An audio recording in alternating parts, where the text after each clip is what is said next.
Let us discuss today's news. Today, March 24th, is World TB Day.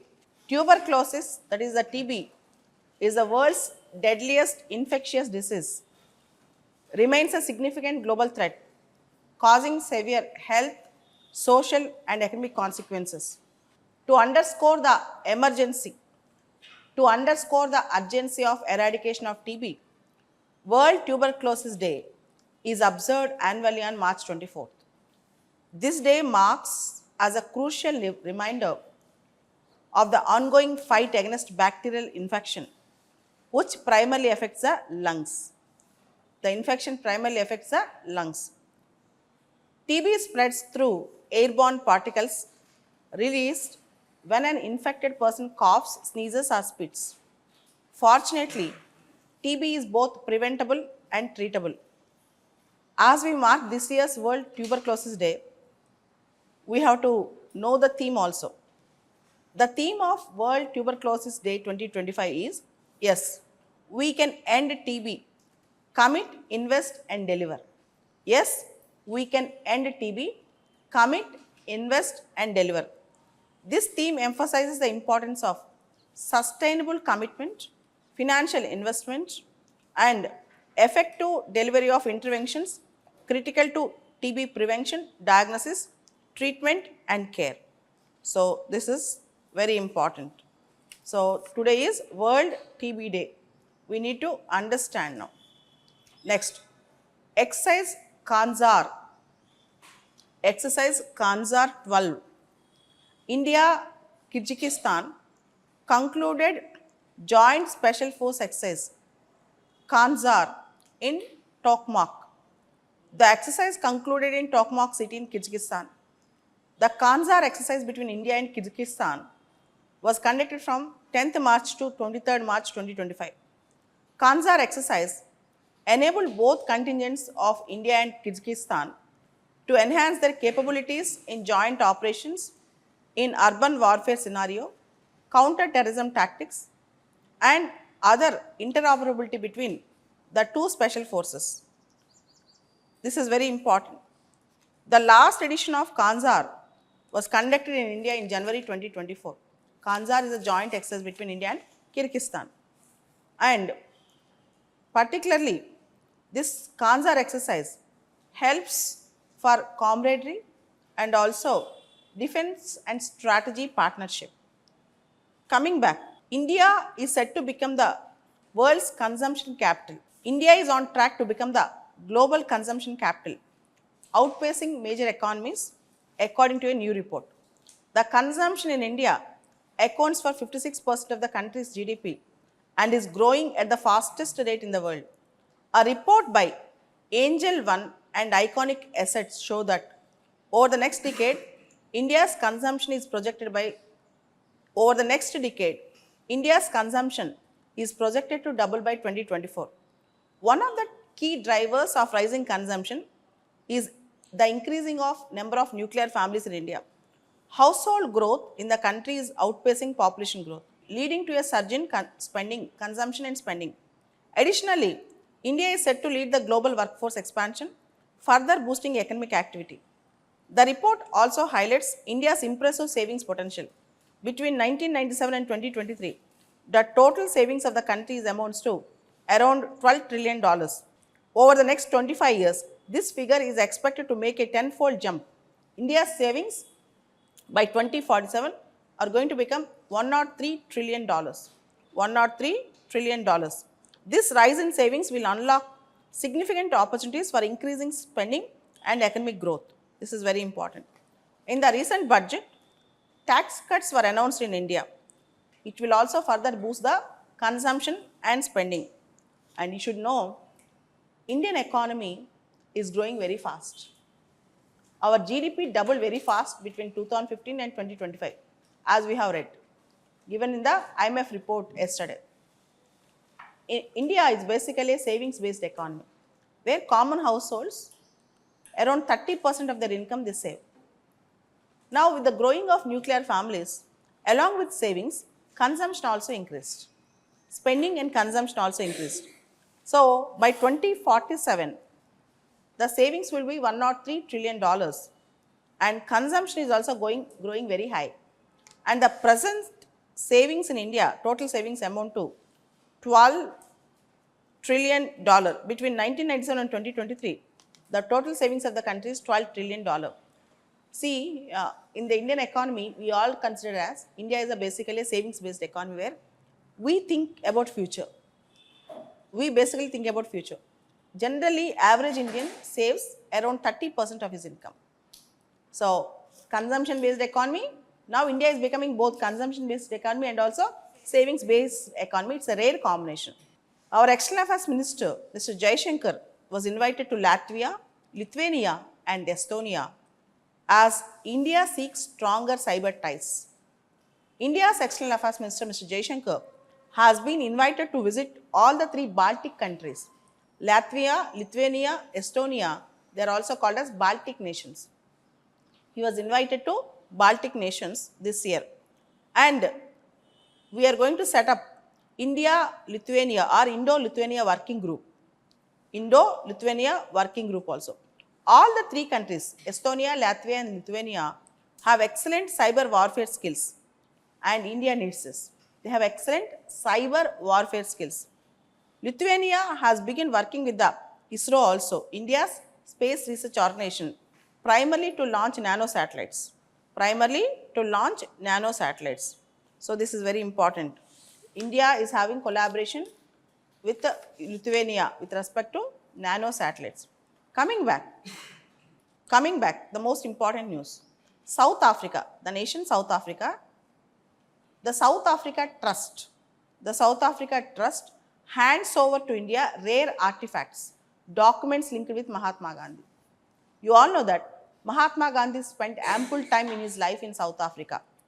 So, our External Affairs Minister, Mr. Jaishankar, received historical artifacts and documents related to Mahatma Gandhi from the Phoenix Settlement Trust, Gandhi Development Trust in South Africa. The materials will now be housed in the National Gandhi Museum at New Delhi. Mahatma Gandhi founded the Phoenix Settlement. We all know that Mahatma Gandhi founded the Phoenix Settlement in 1904 near Durban, South Africa, as his first ashram-like community. It became a crucial site in the development of his philosophy of Satyagraha. So, in fact, Mahatma Gandhi have developed a philosophy of Satyagraha in South Africa, particularly near Phoenix Farm. He has experimented all these things. Gandhi, then a young barrister, had arrived in South Africa in 1893 and departed from South Africa in 1915. In the intervening period, he stayed for a long duration in Durban and had established the Phoenix Settlement in 1904.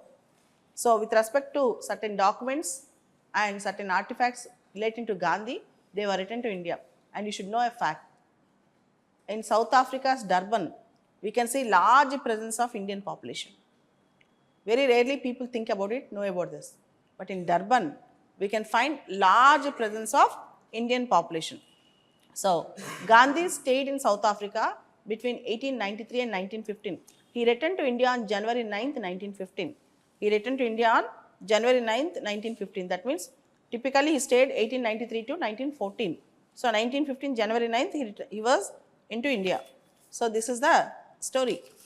Coming back, the next interesting news. India's forex reserves. India's foreign exchange reserves rose by $305 million. Right now we have 654.3 billion US dollars of forex reserves. 654.3 forex reserves. India's forex reserves increased by 305 million recently, reaching total of 654.3 billion in the week ending March 14th. This rise follows the previous week's surge, which marked the highest weekly gains in the over 3 years of period. It's a highest gain in the 3 years period in 1 week.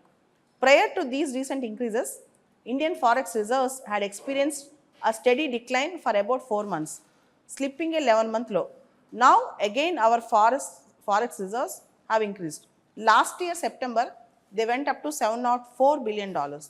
Last year, 2024 September, our forex reserves went up to $704 billion. The Reserve Bank of India's interventions primarily to curb a sharp depreciation of rupee. They are considered as the key reason for the decline. Currently, Indian rupee is in the lowest ebb with respect to dollar. I think almost 87 rupees per dollar. Almost 87 rupees per dollar. Indian rupee almost got depreciated very badly in the recent past. So almost 87 rupees in the exchange market. 87. I think today, we can check it out after the class. Coming back.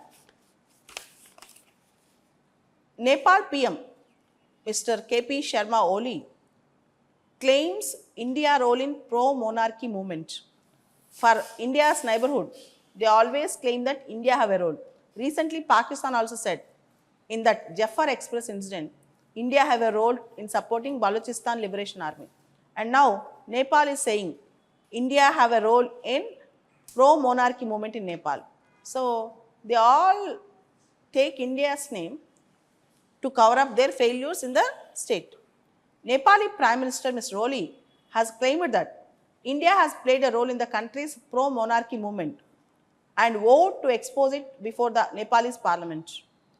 Oli is lent to have made these remarks at a meeting of Communist Party of Nepal UML 3 days back.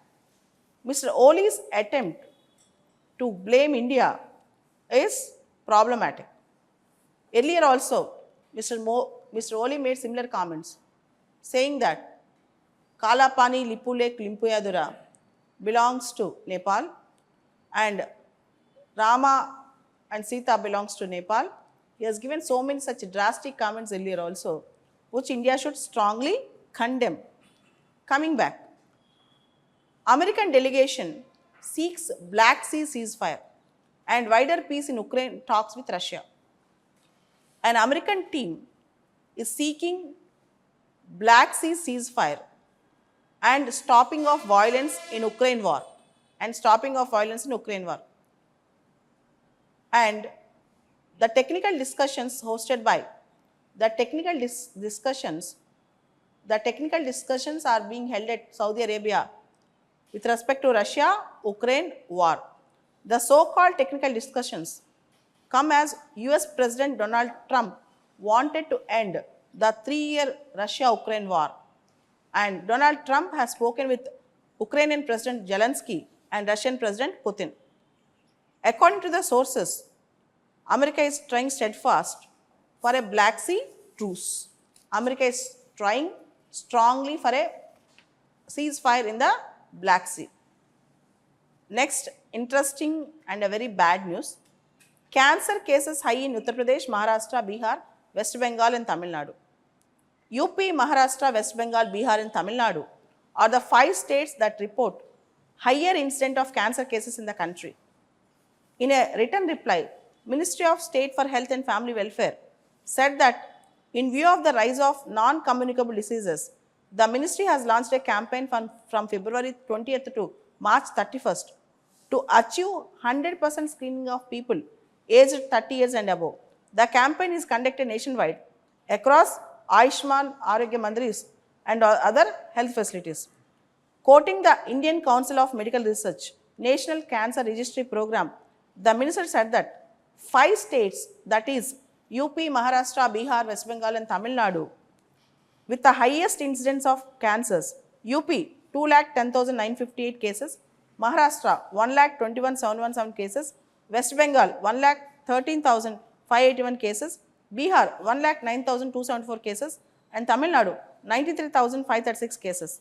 So very bad, these 5 states, they are sick and screening is very important. The central government launched cancer screening program throughout India. That's very important. We need to take care of that. Donald Trump, American president, offers of talks with Iran, which aims to avoid military action against Iran. You all know, in Trump 1.0, he has cancelled JCPOA, Joint Comprehensive Plan of Action. Now he is offering talks with Iran so that if Iran comes to the terms, he will not attack Iran. American President Donald Trump's outreach to Iran's top authority, Supreme Leader Ayatollah Ali Khamenei, on a possible new nuclear deal in an effort to avoid military action. So, we are giving signal to Iran to sit down and talk with a dialogue through diplomacy and get to the right place so that we can avoid any military action. Ayatollah Khamenei rejected the US offer for talks as a deception, saying negotiations with the Trump administration would tighten the knot of sanctions and increase pressure on Iran. This is the thing that is coming up. Coming back, the other important news in Turkey, now it is called Turkey. In Turkey, there is a news that Turkey's President Tayyip Erdogan's main rival was jailed. A Turkey court on March 23rd jailed Turkey's President Tayyip Erdogan's main political rival, Istanbul Mayor Ekrem İmamoğlu, pending trial on graft charges. So, Mr. İmamoğlu is jailed in Turkey. European leaders and thousands of protesters had criticized the detention of this leader, which is considered as politicized decision and undemocratic decision. But the Turkey government warned against protests, extending a nationwide ban on street gatherings for 4 more days from Sunday. So this is the thing. Turkey's President Tayyip Erdogan's major rival, Mr. İmamoğlu, was arrested and was in jail now. So this is a political vendetta in Turkey that's going on. Tayyip Erdogan was a strong leader. We can compare him with Putin, Xi Jinping, and other strong leaders who wanted to usurp the power. Even he has amended the constitution to continue his power. Tayyip Erdogan.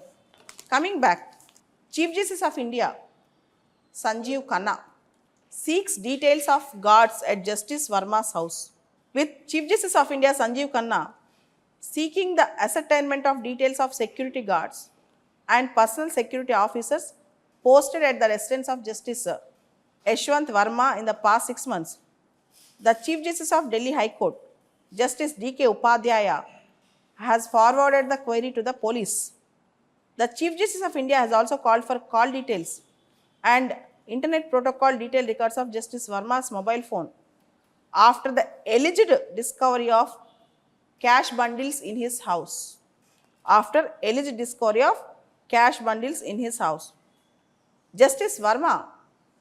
Yashwant Verma, in whose residence the cash bundles were alleged to be found, was asked not to do any judicial work or delete or modify any conversation, message or data from his internet, computers, mobile phones. All these details will be placed before the Supreme Court, before the probe committee. The 3-member probe committee of Chief Justices of 2 High Courts and a Karnataka High Court judge will take a deep investigation into the case. So, almost the videos went viral, the cash burning videos went viral, and almost it is confirmed that he has done that. For that reason, Supreme Court is very serious, and Supreme Court, I think, it itself allowed uploading of the videos, and people trust on judiciary is very, very important, and this is a very bad news with respect to, because Caesar's wife should be beyond reasonable doubt, beyond any doubt, and people trust judiciary, and people go to the judiciary as the last rescuer. And now, if judges are corrupt, to whom people has to go and take the recourse? This is a question. If they are corrupt, what should we do? This is a big thing. If they are corrupt, what should we do? So coming back, if you see Hindu paper editorial page, there's a news that is coming up. Petty politics. Delaying the census aids politicization of delimitation issue. On March 22nd, there's a gathering of many top leaders from South India, even some from North India, like Bhagwant Mann, with respect to delimitation issue, seeking fair delimitation. It sends a clear message. Any delimitation exercise based solely on the current population figures is unacceptable. But right now, the position is census is being delayed unduly. After 2026, the first census will have effect of delimitation, and delimitation exercise will be conducted based on the first census after 2026. So I think census will be delayed so that after this census, delimitation exercise will be carried on based on the present population census that is being reported in 2026. So South Indian states are saying if you collect those census reports for delimitation exercise, South Indian states will get a disadvantage, will get a penalty. So we don't want that. This is a claim given. We want fair delimitation. Coming back, next important news, not the only path. From Hindu, what is this news all about? Maoist encounters in Chhattisgarh. Maoism in Chhattisgarh. The government is steadfast to eliminate Maoism from India. Naxal-free India. In 2 operations in Bastar recently, around 30 Naxalites, over 100 Naxalites were killed in almost 2 months in Chhattisgarh. So this is a big thing. Now, killing encounters, they are not the only path. There are various issues to be addressed before doing that. This was the Hindu paper editorial with respect to this topic. Coming back, Hindu paper is full of TB related articles. Towards better TB control, TB treatment success rates, imagining a 360-degree and comprehensive TB care, all these topics are related to TB. All these topics, because today is March 24th, World TB Day. And even the Hindu paper lead article, the need for universal and equitable health coverage. The entire articles are with respect to tuberculosis. The entire articles are with tuberculosis, no other way. Entire Hindu paper editorial page, 5 articles. In Hindu paper editorial page, the 5 articles are with respect to TB. You have to read. We all know that Israel-Hamas war started on October 7th, 2023. From then on, do you know the number of Palestinians, those who were killed during the war? It crossed 50,000 mark. It crossed 50,000 mark. So most of them who were killed were civilians, children and aged people also. So this is a bad news that is coming up. Israel is using disproportionate force on Gaza. Yesterday there is a news that Israel is even attacking hospitals in Gaza. Israel is even attacking hospitals in Gaza, and Israel wants the complete control of Gaza and complete ending of the terrorist activities of Hamas. And Israel is strongly against Hamas, Houthis and Hezbollah. And we all know that Iran is supporting Hamas, Houthis and Hezbollah. It's a big thing that's coming up. Big news and a bad news for Indian students who want to study in America.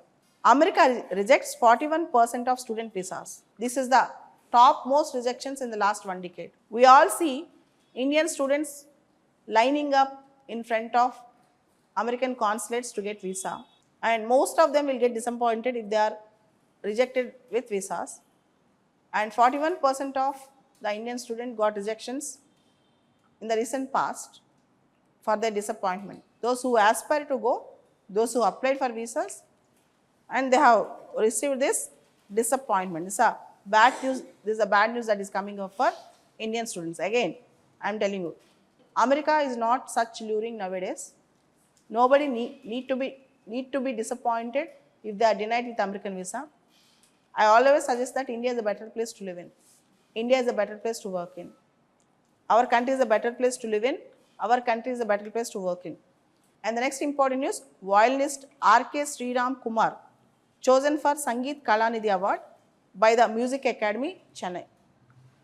So you all know that Sangeet Academy Awards, particularly Sangeet Kalanidhi Award, is one of the prestigious award that is bestowed on musicians, and famous violinist Mr.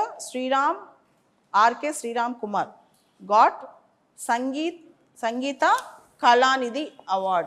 The 2025 Sangeet Kalanidhi Award was announced on March 23rd, which recognizes unique talent in Carnatic music and Bharatanatyam.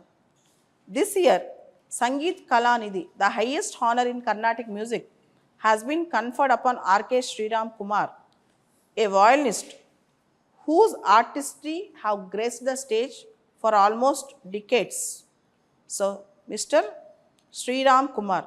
This year, Sangeet Kalanidhi, the highest honor in Carnatic music, has been conferred upon Mr. R.K. Sriram Kumar. a violinist. R.K. Sriram Kumar, he hailed from Rudrapatnam. He was trained under his grandfather and later by Sangeet Kalanidhi D.K. Jayaraman.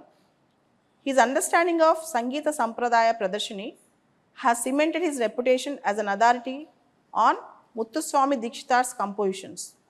So he is one of the topmost Carnatic musician, Mr. Sriram Kumar. He got Sangeet Kalanidhi Award. It's the highest honor in India with respect to Carnatic music. It's the highest honor in India with respect to Carnatic music.